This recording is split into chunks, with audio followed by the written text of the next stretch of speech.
I'm ruminating. Okay, it takes time. No, Yeah, if you think about. Yeah. I remember when I spoke to and I taught this in class a few years ago. I remember giving them a parable. Imagine if somebody is from your childhood. You remember this guy keep on coming to your house and he keep on showering you with gifts, and every time you had a trouble, he helped you out and he helped you with homework. And this guy, he was your Can you like. introduce me to this guy? You have him. Where? Wait till I finish. Oh. And literally every single step of your life, he was there for you, holding your hand, helping you. And now you're married, and somehow you forgot about this guy, and then now you're thinking back about this person. And you're like, I really want to meet this guy. I love him. Yeah. And that person is God.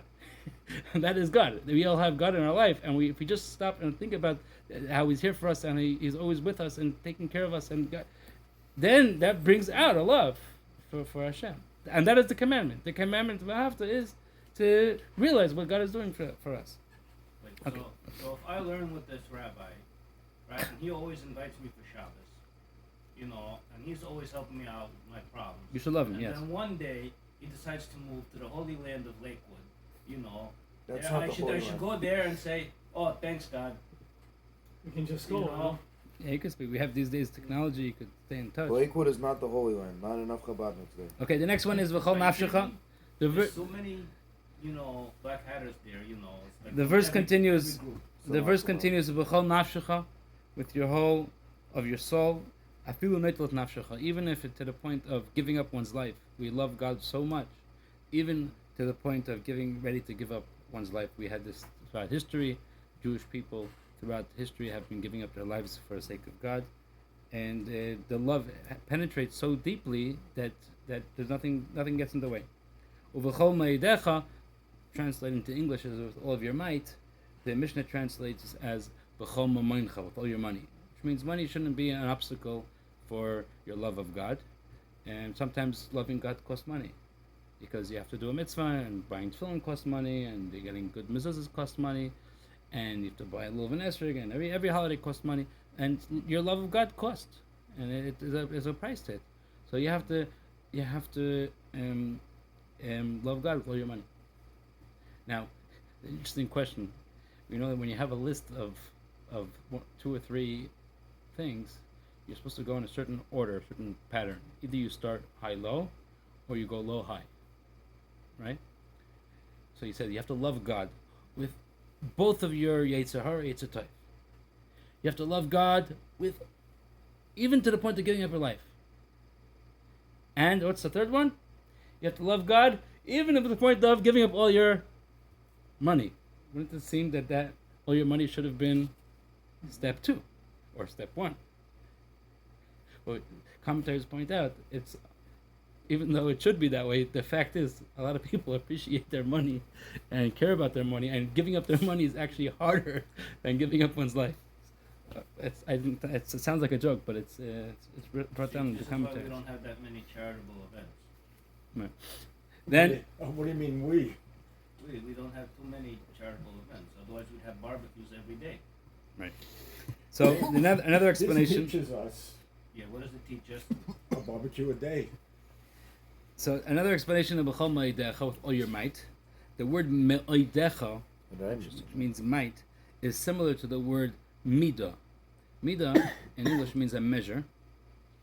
And what that means to say now is any measure that God does for you, you have to love God with any measure that He measures for you. Whether it's a measuring for good, or whether it's a measuring for something not good, you have to love Him, and the love has to penetrate no matter what God is doing for us. So we see from here, this was actually the last detail that we brought this whole thing for, it shows us that we need to bless God for something bad the same as we bless for something good. This is how we got to this. Okay? Just want to stick in one commentary here about this fight that we have between the Yetzer Hara and the Yetzer Tov, between the good inclination and the evil inclination, is that the commentaries point out over here that this is it's called a milchama, it's a war. Because there's a constant battle over here between these 2 inclinations. Good and evil. Good and evil, it's constant. And it says this is, I'm going to read the word over here, V'yudua asher milchama kazu hi kveda yoiser. This battle is heavier or stronger or more intense. Mikol ha-milchama sheba'olam, more than any battle in the world. Which one? This battle between the Yitzhar and the Yishatayim, between good and evil, is more intense or more heavier than any war. Why? Because in any war, eventually you're going to have someone who's going to be victorious, and then you're going to get rid of, eradicate the enemy. They might come up different shapes and form later on, but like you have Hamas. For the time being, you won the war. But this milchama, this war that we have inside of us, you could work so hard, and you don't want to come, and you push yourself, and you finally came, and then 5 minutes later, or even a minute later, the next battle is already there, and the Yetzer Hara, the evil inclination, he's with full force, as if you didn't touch him. So this is one of the heaviest battles, and doesn't finish. I guess the And this is Yetzer why Hara saw the Rocky movies. Hashem puts us in this battle, because this is our. It's like in all the movies. I know you've never seen any of these movies, but the bad guys, they always have Pop the up. best weapons, the newest cars, multi-million-dollar cars, They can afford the them. biggest mansions. The Right. bad guys always has the best stuff, and the good guys always have to figure out how to defeat them. Right. Without using just pointy sticks. Right. That's it. Wait a minute. Batman's richer than the Joker. I was speaking to a Chinese fellow, Yeah. and he said, listen, Vietnam, they all sat there with pointy stakes in America, had atomic bombs and planes and napalm, and they lost. So So, yeah, the evil may have better guns. they didn't want to fight. So obviously, if you have people who are not willingly fighting, they Alright, literally let's move on. grenaded their own generals. Americans didn't want to fight Hitler either. Guess what happened? They actually did want to fight him. No, they didn't. Yes, they did. Many people were even signing Many up, faking people their were fighting ages him. just to sign up for the war. In Vietnam, that wasn't the thing. People No, were even they had- fragging their own officers just to not fight. Okay, let's go on. So Go on.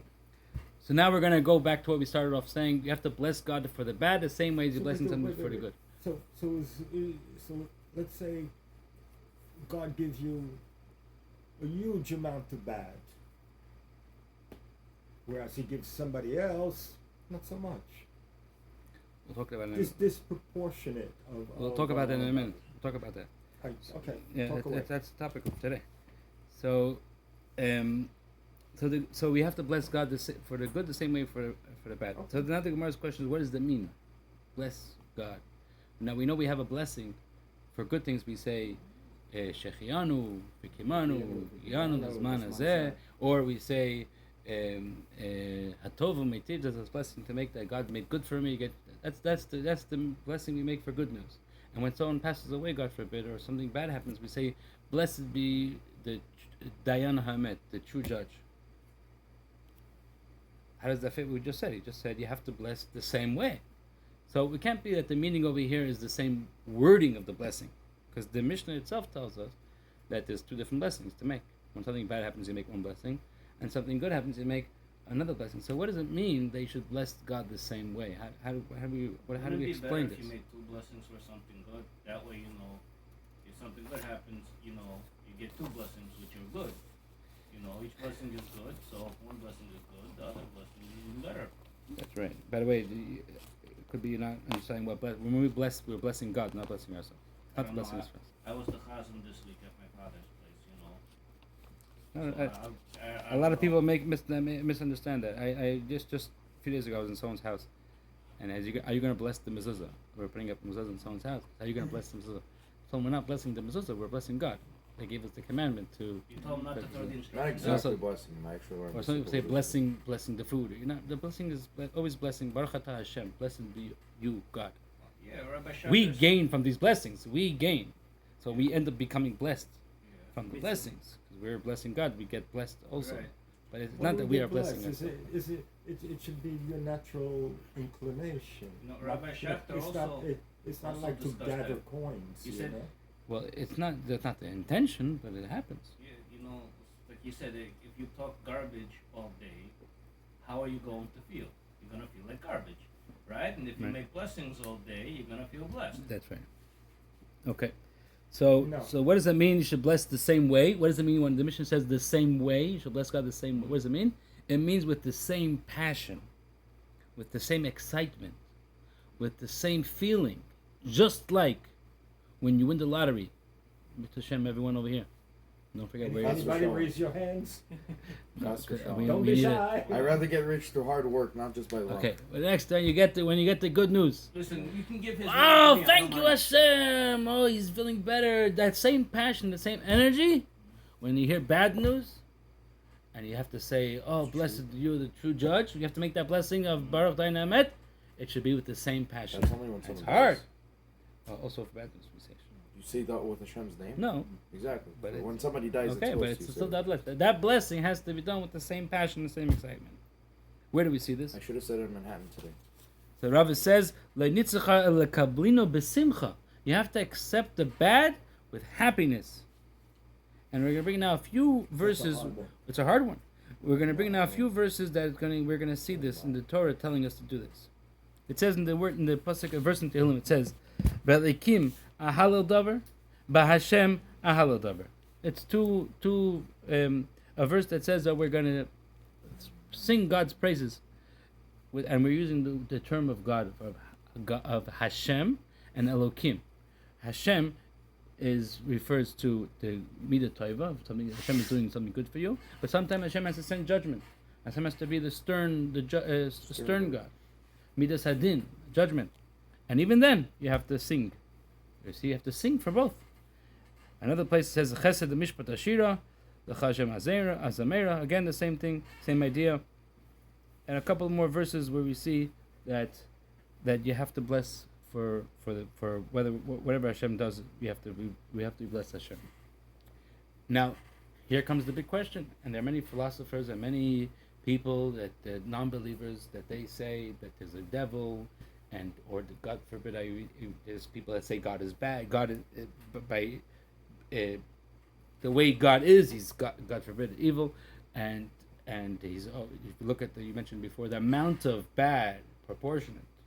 There's so many more bad things that happen. I guess when people look at it, depends how you look at it, but so many more bad things happening in the world than good things. How could you say God is good if there's so many bad things happening, or how do good things happen to bad people? This is or why do bad things happen to good people? These are the questions that have been bothering people for centuries. But as Jews, we have belief that God, whatever God does, is for the best, and everything God. So whatever happens to me in my life is a struggle between good and evil, and God permits that evil inclination.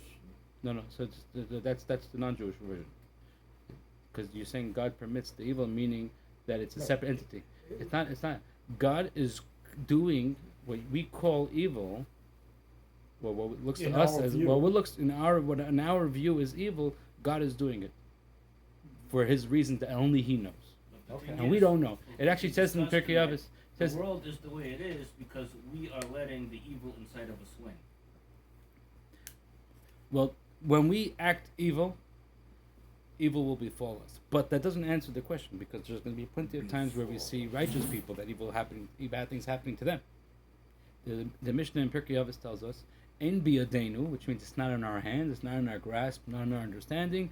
Loi mishalvas harishayim. Why do wicked prosper? Why do they have peace and tranquility? V'af loi miyisurat tzadikim. And why do tzadikim, righteous ones, suffer? We don't. The Mishnah tells us we don't understand That's it. an old question. Isn't there an answer? Yeah, but the Mishnah says "Ein biyadenu," and actually the commentators point out when God's told Adam and Chava, Adam and Eve, not to eat from the Eitz Hadas, not to eat from that tree of knowledge. When it says not to eat, obviously it meant literally not to eat. But what's the deeper meaning over here? God said, I'm ready to give you any understanding of knowledge that you want in the world. You, Adam, was the perfect human being created by God Himself. You are going to be able to understand and grasp when it says eat, it means understand any knowledge that you want besides one. Which knowledge? Eitz Hadas Tovara. That tree of knowledge between good and bad. Between what does bad mean? How could bad things happen? That knowledge, even Adam Arishan, the first man, wasn't able to understand it, because that's above our understanding. God sees everything very different than the way we see it. We gave last time the example. I'll just repeat it quickly for you. We had a guy walks into a hospital for the first time in his life ever in a hospital, and he walks into the surgery room, and he sees a patient laying there covered with blood, and a whole bunch of people standing with knives around him. he'll start screaming and shouting, calling for help. That these cannibals are eating, attacking a person. He doesn't understand. It is a surgery. What surgery is here for helping. That every cut is for the person's benefit, and what looks so evil and so bad is really something really, really good to help him. So our eyes are trained, and now in these days, our eyes are trained to see evil as something bad. But the way God sees it, it's really seeing it in a much better way. God sees the bigger picture. Sometimes a person suffers, the Alter Rebbe says this in Tanya, that a person suffers in this world, and every suffering that happens in this world helps us for the world to come. And it forgives us on our sins. And we are always sinning every day, we are sinning. And some of us really are good at it. It sounds like a Christian concept, Rabbi. Well, it's a fact. I'm sorry. Well, it's not a Christian concept. It's a true thing. Concept, it's a Jewish thing. Original sin. What? Original I know sin. they stole that word and sin became a Christian word, but it's not. It's a word. If you find it in davening and you find it all over the Torah, it's a real word. And maybe we shouldn't focus on it, but the fact I'm focusing on the positive part of it. Since we are sinning every day and all the time, we need forgiveness. And these little sufferings that happen now are actually tremendous help for us. And the Alter Rebbe gives, the Baal Tanya gives an example. When you see the shadow of the sun, analogy, you see the shadow of the sun and you watch it on the ground, and you see every half hour it's going to move about a couple of inches. And if you watch the shadow. So down here in this world, it moved just a couple of inches. But that is a result of the sun in the sky moving thousands, maybe, I don't know, you guys know the exact numbers, but thousands of miles. The sun moves 1,000 miles in the sky, and it moves down here 1 inch. A little bit of suffering in this world takes care of a lot of healing from the world to come. And this is the Alter Rebbe's parable. And that is really the answer to the question in Pirkei Avos. We don't understand why Rishaim suffer and why tzaddikim, righteous people, suffer. This is cleaning ourselves. And since tzaddikim are judged for every little thing they do, Moshe Rabbeinu got a massive punishment. You can't go to the land of Israel. What do? Instead of speaking to the rock, he hit the rock. And that because that punishment was that he can't go to the land of Israel, and his lifelong dream is going to be taken away from him. Didn't he get a vision of it before? Yeah, he got a vision. Yeah, he got a vision. And since tzaddikim are judged very, very strictly, so the suffering that they have is cleaning themselves. This way, when they finish with this world, they go straight to the world to come, and they have zero suffering in the world to come. However, wicked people, they also have some good deeds. Even the most wicked people in this world, they have good deeds that they did. They gave some charity to some some foundation or some homeless somewhere in the world, or some place in Africa. So maybe most of the money is corrupt and whatever, but a little bit of that money did go help some guy in China or in Africa have some food. So they deserve credit for that. So all those feasts, this big mansion that the guy has, and there's 3 cars that he has, that is his reward for giving those $5 that he gave to charity. In this world. And God is giving to him in this world because he doesn't want him to get anything in the world to come. So that is actually a punishment for him. So when we see wicked people having a good time and righteous people having a hard time, we're looking at it from God's perspective, it's really the other way around. Look what happened to Andrew Cuomo. He was telling people during the pandemic, you can't go to shul, you can't pray, you can't go anywhere, you just have to stay in your house, right? Right. You know, and now you hear of him, no, he disappeared. Right. No, he was into his mansion and his women and his cars, but he was telling people you can't go to services. Right. Okay.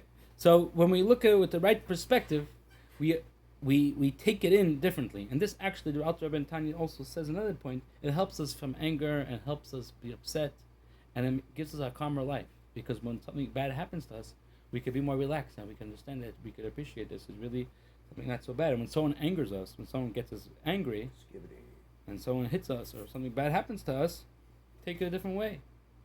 Yeah, we'll just say God has his reasons. Yeah. Right. You're doing this to me because I deserve it. Yeah. Oh, I don't remember all the details, but I remember hearing this joke. This guy was complaining, "Oh God, just had a terrible day today. I woke up in the morning and I missed the breakfast burnt and the car there's traffic and the phone died on me." And then he hears the explanation. God comes to him and says, "Oh, I'll tell you what happened. Okay, the bread that you had, it was poisoned and I didn't want you to eat it, so I burned 2 toasts. There was a traffic jam because I knew if you're gonna get on time to work, the boss was gonna give the first guy to come into work the biggest assignment that would have taken you 4 months to do, and I knew I want you to come late today. So you shouldn't get that assignment that you don't want. And your phone died on you because the guy was gonna trick you or scam you, and I didn't want you to get scammed. Whatever. There's explanation. Everything that happens in the world, there's another side of the picture. Behind the scenes. There's behind the scenes. And as a Jew, we need to believe that everything is happening for the good. And comes along Rabbi Akiva. We need to know. Rabbi Akiva says, Rabbi Huna says that from the name of Rabbi Meir, that he said that he heard from his teacher Rabbi Akiva.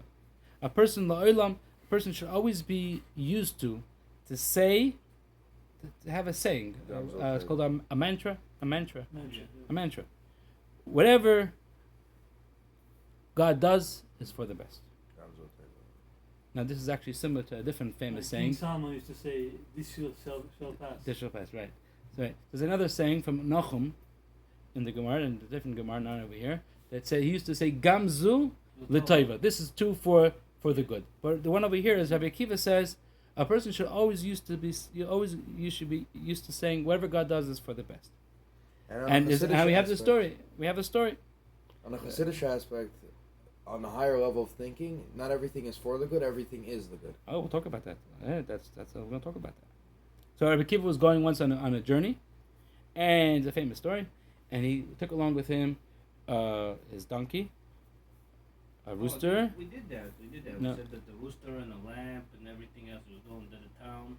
I didn't say the story. Page 94. I didn't say the story. May have read You ahead. probably read ahead. Yeah. No, You read ahead. I it's didn't say this. Rabbi Akiva. I have it right here. There are other people here who haven't read anything. You read but ahead, probably. comics. You read ahead. Maybe I've been paying attention. No. I'm old. I can't. Attention I didn't say- deficit You went disorder, over the obviously. story, Rabbi. I don't know. Anyways, I okay. have it underlined. Okay. Anyways, so he wasn't here for sure. Yeah. So he didn't See, hear. I even have notes. Look, Okay. I have notes on it. So anyways, he went on the way. He took along with him a rooster, a donkey, and a candle. And when the Rebbe, I heard the Rebbe on tape with the Rebbe recording the Rebbe saying the story. And the Rebbe says these days when you go traveling, you take along a checkbook and your toothbrush. But in those days, Rabbi Akiva took along with him a donkey to carry his things, a rooster to wake him up so he could learn and pray, and a candle to be able to learn Torah. And he comes to the village, and he knocks on doors, and no one wants to take him in. And they, no, can't stay here. He had no choice. He had to go to the woods. So he went outside the city, and he's in the woods. And it sounds like from the end of the story, he had some students with him. And okay, at least they have the light, and they're learning Torah. And all of a sudden, a wind comes and blows out the candle. And a short while later, they hear a sound. A lion comes and kills the donkey. And a cat comes, Shunra cat comes, and eats the bird, eats the chicken, the rooster. And now he's by himself. What does he say? Anything God does is for the best. Wait, did you say that you went to the hotel? He went Yeah, door went to the door. Forest Hotel. He ended up staying in the woods. Because The next they're morning- anti-Semitic. He finds out that what happened during the nighttime, a group of bandits came in to the city and destroyed the whole city. And if they would have been in the city, they would have killed them also or captured them also. And if they would have had a candle, they would have seen them. If they would have had the donkey, they heard the noise from the donkey or the rooster, they would have found them. So it turns out to be that everything was for the best. And this is what was his famous thing. This was, and the end of just one more piece before we get to what Yaakov was saying before. He says a person should try to keep. A person should have dvaram shel adam mu'atim lefnei HaKadosh Baruch Hu. A person shouldn't complain too much in front of Hashem. Like everything I hear, Hashem knows what He's doing. Don't why this? Just take it easy. Hashem knows what He's doing.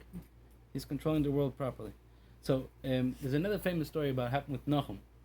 His name was he was called Nachum Ish Gamzu, and he had a Gamzu means this too. So his nickname was Nachum, this too. What's that funny name? Because whatever he used to happen, he used to say, this is too is for the best. And there's a famous story that the Jews once gave him a box full of pearls and diamonds to give as a gift to the Roman emperor. And they had to show tribute. So they picked him. He was a nice old rabbi, and he's the one going with the chest. On the way, he was robbed, and they emptied out his chest full of gold coins. And the robbers, they didn't want the box to be too empty, so they filled it up with earth. And he saw what happened, and he said, "Gamzula Taiva, this is for the best." And he continued going. He went to the Roman emperor, and he presented him with the gift. They opened it up, and he saw earth. The emperor was very angry. What is this? You're trying to make fun of me? You're trying to send me a present of earth? They were going to send him to the gallows right away. Elijah, the prophet, Eliyahu Navi, came dressed as one of the king's servants, and he said, maybe this earth is the earth that Abraham threw, the famous earth where Abraham was fighting against the 4 kings. He threw, it says, the Medrash says he threw earth, and the earth turned into arrows, and Abraham was succeeded in killing 4 mighty kings with their armies. And the emperor believed maybe it's, the emperor said, okay, maybe, let's try it out. They had a war that they weren't able to win. They quickly sent the ammunition to the battlefield, and sure enough, it happened. It turned into weapons, and he was sent back home with a big chest full of diamonds and a good favor of the king. So this is a famous story also. And the Rebbe points out the difference between the two stories and the difference between 2 sayings. Rabbi Akiva, his saying was said in Aramaic, and Nachum's saying was said in Lashon HaKodesh.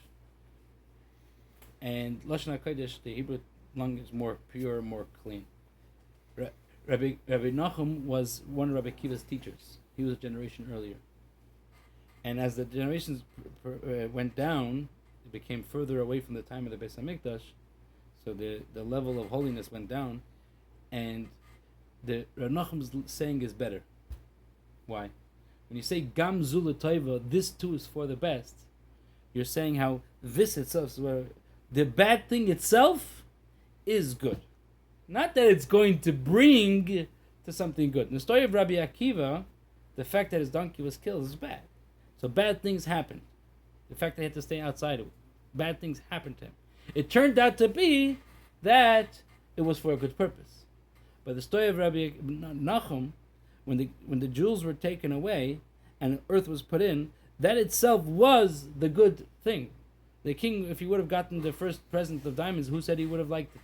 He has plenty of diamonds and doesn't need present of gold. But this present to earth was something special for him. This he really appreciated. So the bad itself was good. And Dovber points out there's 2 ways how to look at things that's happening in the world. Either that this itself is good, or it's going to lead to. And the Rebbe says, that in the end of the talk, the Rebbe says that now that we're coming closer to Mashiach's coming, so now we're not, even though generations are still going down and down, but we're actually now closer to Mashiach's coming. So now we already reached the point where we should look at everything happening in the world and say this too is for the best. And even if this slap has to be